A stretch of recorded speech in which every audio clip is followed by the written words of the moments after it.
He was a peasant from Siberia, uneducated, a drunkard, a wandering holy man with filthy hair and wild eyes. And by the time he died, he had the Russian royal family in his hands. His name was Grigori Rasputin, and his story is one of the strangest in history. It started simply enough. Rasputin walked thousands of miles across Russia as a pilgrim, gaining a reputation as a mystic, a healer. People said he could cure the sick. Word reached the royal court in St. Petersburg, and the Tsar and Tsarina were desperate. Their only son, the heir to the throne, had a terrible secret. Alexei suffered from hemophilia. His blood wouldn't clot. The smallest bump could kill him.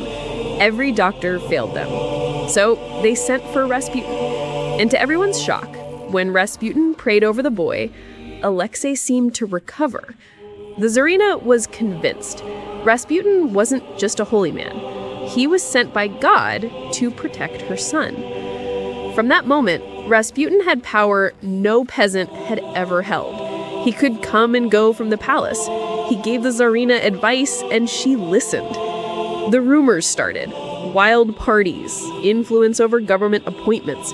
People whispered that Rasputin and the Tsarina were lovers. None of it was ever proven, but it didn't matter. Russia was falling apart. A disastrous war, starving people, revolution in the air. And here was a filthy peasant stumbling out of the palace at dawn. The people blamed him. They called him the dark force ruining the empire. So a group of nobles decided to save Russia by killing him. They invited him to dinner, and they put cyanide in his wine and his cakes. Rasputin ate, he drank, and he didn't die. So they shot him in the chest. He fell. But when they came back, he was still alive. He lunged at them. They shot him again, then beat him, then tied him up, and threw him into a freezing river. When they pulled his body from the water, his hands were frozen in a raised position, as if, even in death, he had been clawing at the ice beneath the surface. The legend says he was still alive when he hit the water. A peasant who healed a prince, a holy man who corrupted an empire, a man who refused to die.